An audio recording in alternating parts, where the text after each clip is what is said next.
Hello beautiful people, welcome to this week's episode. Hope you've had a great week. I've had a jam-packed week and I'm bringing you the second of our gig reviews, so stay tuned.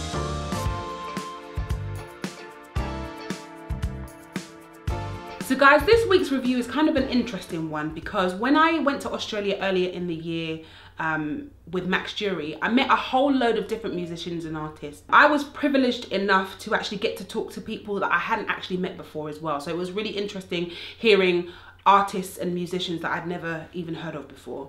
And one of the guys that I discovered at the festival, got talking to, was a guy called Nick Hayes. Now Nick Hayes is not an artist, but he plays for an artist called Eric Gales. Now we were all staying in the same hotel. Most of the artists were in one hotel. And we got talking over breakfast about, you know, who they were, where they were from, what they were up to. And at the time, I didn't actually get to catch their set because with all the festival activities, sometimes you're being ferried over to one place and then moved over. So, you know, unless you're in the right place at the right time, you don't get to catch everybody that you want to see. But the beautiful thing about being a traveling musician is that they're always going to be in your city at some point. So I kept in touch with Nick, and Nick said he was coming over to London and he was like, do you want to come to the show? And I was like, of course. So I didn't really know what to expect. I had ideas because a lot of my friends know about Eric Gales. He's an awesome guitarist.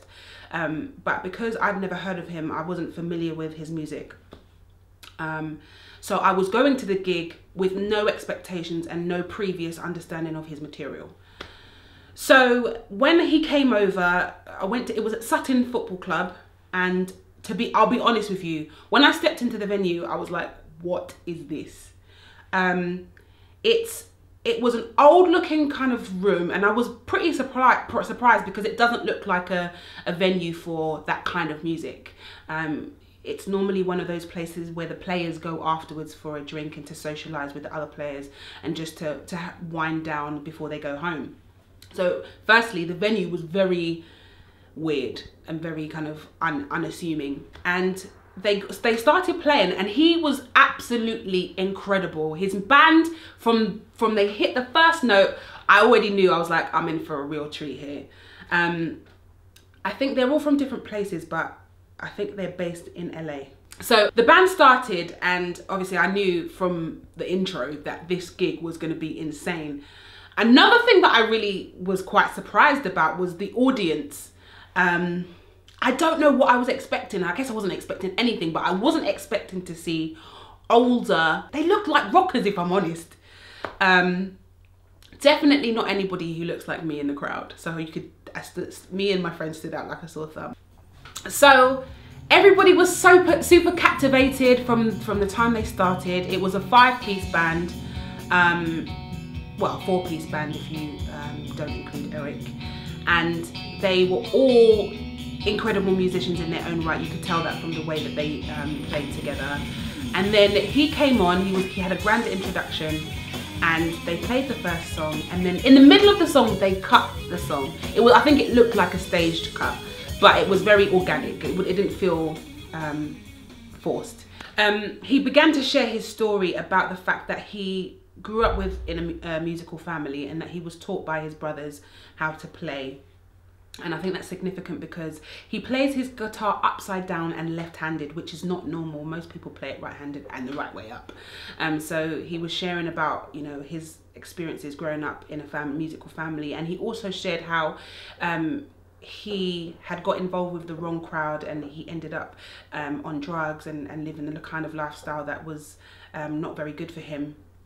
And that he felt like it was his duty to explain to us if we saw him making any faces or doing anything particularly unusual, that it was his way of expressing himself because he had been 18 months clean or sober. So obviously the crowd went wild because it's obviously a no easy feat to stay clean, especially in the music industry, because I don't know if you know, but it can be and is riddled with drugs and drink, and people can have a lot of issues with substances. So obviously him sharing that gave his backstory so people could understand the passion and the drive that he had when he was playing, the musicality, and just his enjoyment of being able to play, knowing that he's kind of cleaned his act up and he's got his life together and he's enjoying being able to do what he loves doing without his demons being present, which was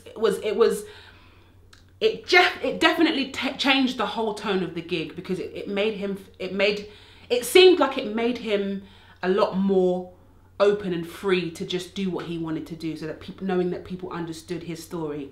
So anyway, he played some songs, mainly instrumental, but he did add some vocals here and there. And he actually plays with his wife, who plays percussion. Her name's LaDonna, and she was lovely. I got to meet her afterwards. The gig, the music. So it was obviously guitar-led music, very soulful, bluesy, but rocky as well. That then helped me to understand the crowd. And he just played with such passion and such... it was actually just inspiring to watch.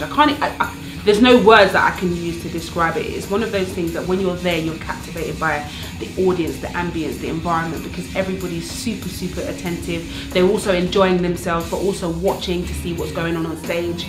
And the sound was great. There was a few hairy moments with the sound, because the microphone was feeding back a couple of times.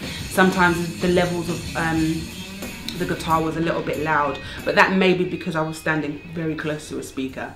But nonetheless, the experience was very encapsulating. That's the word I'm looking for, encapsulating. And for someone who didn't know what to expect, I came away feeling so enriched. I came away feeling really inspired, especially by his story, and then how amazing he plays. I always tried to learn the guitar, and then I was like, as soon as I saw that, I was like, you know what, I quit. Before I even start, I'm gonna quit, because he is insane. Insane. Any guitarist who I know knows him is like, he is like their inspiration. And I got talking to a couple of my friends who are guitarists, and they say, look, you know, if you want to learn guitar, if you want to be inspired by a guitarist, he's the guy. So I mean, for me, the only thing that I would say is the venue was a little bit weird. I mean, it was suitable, but it was weird, because I wasn't expecting it to be in the bar of a football club. The crowd were interesting, as I said, so I can't say I was a bit taken aback by the kind of people that were there. But the music was insanely good. The vibe was great. The people loved it. They were into it. He was encapsulating and engaging with the audience. The band killed. I mean, they were insane. And I also felt like if I had an opportunity to see him again, I would definitely take it. Do yourself a favor and actually go and listen to his music. So guys, thank you so much for watching. I hope you enjoyed the episode. I hope you go and check out Eric Gales' music, because he's fantastic. Use the hashtag TheInThingSees to tag us in any pictures or photos, videos of gigs that you've been to. And if you've seen Eric Gales in concert, also post your pictures and let us know. Guys, hit that subscribe button below to stay up to date with all our videos. We love to hear from you on social media. So if you're on Snapchat, Twitter, Facebook, Instagram, Google+, then let us know. We love to hear from you. All that remains for me to say is bye guys, and make sure you're seeing that good music.